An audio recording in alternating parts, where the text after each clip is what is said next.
संभाल के। डॉक्टर साहब थोड़ा जल्दी आइए, मेरी वाइफ को ना चक्कर आ रहे हैं और चक्कर आने की वजह से रास्ते में भी कई बार गिर गई है ये। देखो तुम चिंता मत करो, डॉक्टर साहब सब देख लेंगे। अरे संभाल के डॉक्टर साहब, संभाल के। डॉक्टर साहब, मेरे पति तो हर टाइम बॉर्डर पर रहते हैं और मुझे खुश नहीं कर पाते, इसीलिए मैं तुम्हारे पास आई हूँ, क्योंकि मैंने तुम्हारे बारे में बहुत सुना है। बहुत सारी औरतों को तुमने खुश किया है ना, इसीलिए मुझे भी खुश कर दो। अरे तुम्हारी वाइफ को तो बहुत बड़ी दिक्कत है और तुम मेरे पास इतना लेट लेकर आए हो ना। अगर थोड़ी देर और लेट हो जाते ना तो इन्हें कुछ भी हो सकता था। ठीक है, मैं तुम्हें अभी बताता हूँ इनका क्या करना है। एक काम करो, तुम यहाँ आराम से बैठ जाओ बस। देखो कुछ दवाइयाँ लिखनी पड़ेंगी, वो मैं भी लिख कर देता हूँ तुम्हें, ठीक है? वो मेडिकल से लेकर आनी पड़ेंगी। और यहाँ पर बैठो, मैं कुछ समझाता हूँ तुम्हारे लिए। अरे डॉक्टर साहब थोड़ा शुभ शुभ बोलिए, ऐसा मत कहिए। मेरी वाइफ को ना वैसे ज़्यादा बड़ी दिक्कत तो नहीं है, लेकिन पता नहीं इसको ना ये दिक्कत अचानक से बन गई है। पहले ये कभी बीमार नहीं रही है, लेकिन आप ना इसका अच्छे से ट्रीटमेंट कर दीजिए। डॉक्टर साहब इसको ठीक कर दीजिए जल्दी से। अरे तुम ज़्यादा घबराओ मत, तुम बिल्कुल ठीक जगह आए हो, क्योंकि यहाँ पर इसी तरीके के ट्रीटमेंट होते हैं। देखो जिस औरत के लिए चक्कर आते हो या फिर उल्टी आती हो या फिर कोई अंदरूनी दिक्कत हो, अब आपको बिल्कुल भी घबराने की ज़रूरत नहीं है। यहाँ पर ऐसी समस्याओं का ना बहुत अच्छे से ट्रीटमेंट किया जाता है। हाँ डॉक्टर साहब, मेरी वाइफ बोल रही थी कि आपने इसकी बहुत सी फ्रेंड्स का बहुत अच्छे से इलाज किया है, वो भी यहाँ से ठीक होकर के गई हैं। इसीलिए मैं भी अपनी वाइफ को आप ही के पास लेकर के आया हूँ। अब आप जल्दी से ना इसका ट्रीटमेंट शुरू कीजिए। हाँ वो तो बात ठीक है, तुम्हारी वाइफ को कुछ भी नहीं होगा, लेकिन उससे पहले ना हमें कुछ टेस्ट निकालने होंगे। तो कुछ टैबलेट लिखता हूँ मेडिकल से, तब तक आप बोले आइए और मैं जब तक जाकर इनके टेस्ट करता हूँ, ठीक है ना? ये लो, जाओ मेडिकल से दवा ले आओ जाकर। ठीक है डॉक्टर साहब, मैं लेकर के आता हूँ। हाँ तो मैडम, अब ज़्यादा बेहोश रहने की ज़रूरत नहीं है। अब बताओ मुझे कब से हो रही है तुम्हें ये समस्या? तुम्हारा पति भी जा चुका है, अब तुम मुझे आराम से बता सकती हो। डॉक्टर साहब, जब से मेरे पति की नौकरी फौज में लगी है, तब से वो मुझे खुश नहीं रख पाता है, इसीलिए मैं तुम्हारे पास आई हूँ, क्योंकि पूरे 2 साल हो गए मेरे पति की नौकरी लगे हुए, और तभी से डॉक्टर साहब मैं अपने पति से संतुष्ट नहीं हूँ। अच्छा तो ये बात है। अरे इसीलिए तो मैंने तुम्हारे पति को बाहर से दवाइयाँ लेने के लिए भेजा है, वरना दवाइयाँ के मेरे पास नहीं है, बहुत सारी दवाइयाँ हैं। और हाँ तुम चिंता मत करो, अब तुम्हारे लिए मैं इतना संतुष्ट करके भेजूँगा कि तुम्हें आज के बाद कोई दिक्कत नहीं आएगी। और तुम्हारे जितने भी टेस्ट निकालने ना, वो भी बहुत अच्छे से निकालूंगा।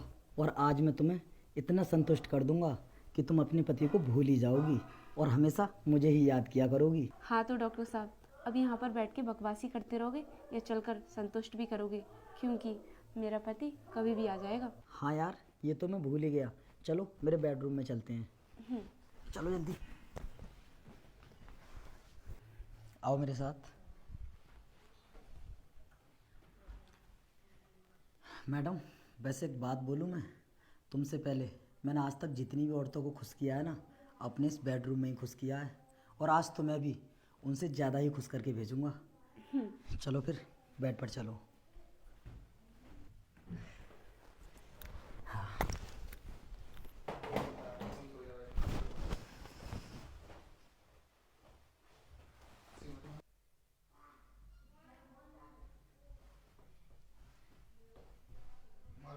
डॉक्टर साहब मैं दवाई। अरे अनुष्का, ये सब क्या हो रहा है यहाँ पर? कुछ नहीं, वो डॉक्टर साहब मेरा टेस्ट कर रहे थे। और हाँ, मैंने तो तुम्हें दवाई लेने बाहर भेजा था ना, तो फिर इतनी जल्दी क्यों आ गए? और ये कौन सी दवाई ले आए? अरे मैंने ये दवाई थोड़ी नहीं लिखी थी।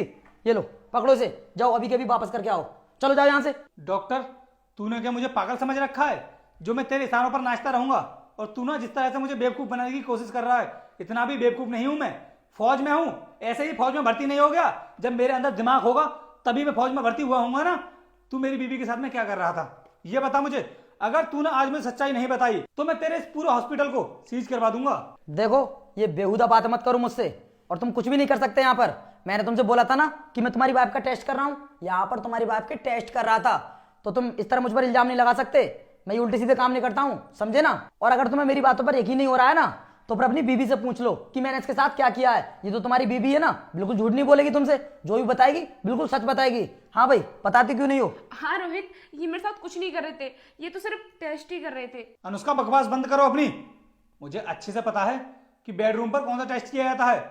उस टेस्ट को करवाने के लिए तुम इस डॉक्टर के पास आई थी, और तुमने क्या मुझे पागल समझ रखा है जो मुझे बेवकूफ बनाती रहोगी?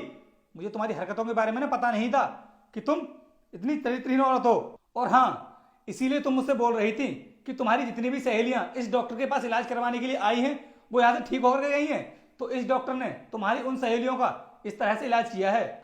नहीं रोहित, तुम गलत समझ रहे हो। मैं तुम्हारे होते हुए ऐसा कभी नहीं कर सकती। अरे ये तुम्हारी बीवी है और ये तुमसे बिल्कुल सच बोल रही है, उसके बाद भी तुम्हें इसकी बातों पर विश्वास नहीं आ रहा है? कैसे पति हो तुम? मुझे इस पर आज से पहले बहुत विश्वास था, लेकिन आज ये सब देखने के बाद मुझे बिल्कुल भी विश्वास नहीं है।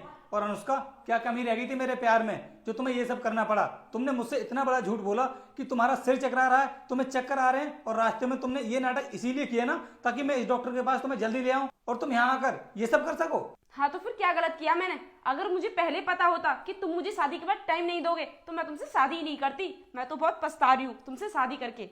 मैं मानता हूँ कि मैं तुम्हें ज्यादा टाइम नहीं दे पाता हूँ, लेकिन मुझे बॉर्डर पर रहकर देश की सेवा करना भी तो जरूरी है। लेकिन अनुष्का, इसका ये मतलब नहीं है कि तुम मेरे ना होने पर किसी दूसरे मर्द के साथ में इस तरह के संबंध बनाओगी। तुम्हें पता है इससे हमारे घर की इज्जत मिट्टी में मिल जाएगी। और हाँ, तुम क्या बोल रही हो कि तुम मुझसे शादी करके बहुत पछता रही हो? अब तुम्हें पछताने की जरूरत नहीं पड़ेगी, क्योंकि मैं ऐसी औरत के साथ में नहीं रहना चाहता जो किसी दूसरे मर्द के साथ में संबंध बनाए। चलता हूं मैं यहाँ से।